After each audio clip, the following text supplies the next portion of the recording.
It's been close to 3 years since I moved to Vietnam, and I can't believe it's taken me 3 years to get to the capital. Honestly, I had my presumptions about what Hanoi would look like and feel like, but it's really hard to put into words what it's really like on the grounds. It kind of felt like Saigon and Paris had a baby, and of course now it sounds silly because of course it's gonna have French influence. You just gotta look back through the history books. Now this trip was special to me not only because it was my first time in the capital, but also because my mother had come all the way from the UK to see me. It wasn't her first time in Vietnam either. She made the effort to come see me last year as well. However, last year we just spent our time in Nha Trang and I just arrived fresh in the city. So now I've spent over a year in Nha Trang, settled myself in, got my bearings and got myself on the right path.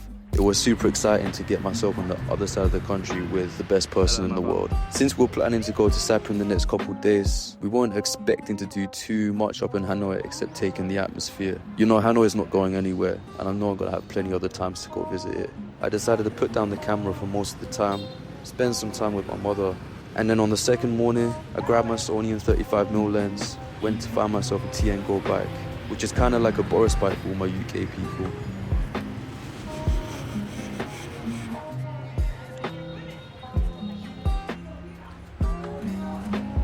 The ambience is electrifying. The people are warm. The tea is even warmer. You know, I'm a simple man. I don't really need too much in life. You know, you can always think of a story for everyone walking past you. And imagine here in Hanoi, there's over 8 million stories. The mix between old and new. Something that you don't really see here in the south of Vietnam.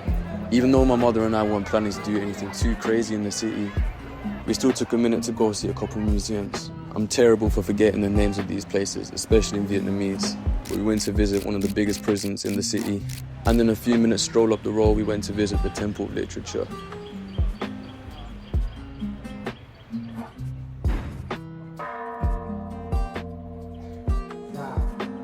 These buildings were gorgeous, and it surprises me the contrast between Hanoi and places like Saigon. How you can be in the same country and how different it can be.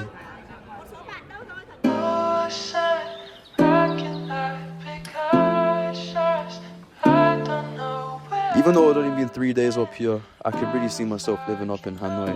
And you know, it's kind of crazy because prior to moving to Nha Trang, I'd lived in Saigon for nearly 2 years. And all of my friends that were living in Saigon had always told me, don't go to Hanoi, don't bother with Hanoi.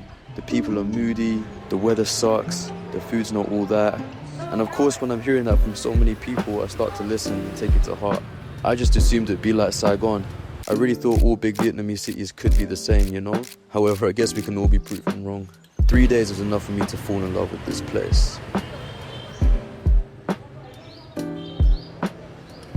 I want to say thank you to everyone who enjoys watching these videos as much as I enjoy making them. This is the 3rd video on the channel, and it's all pretty new to me.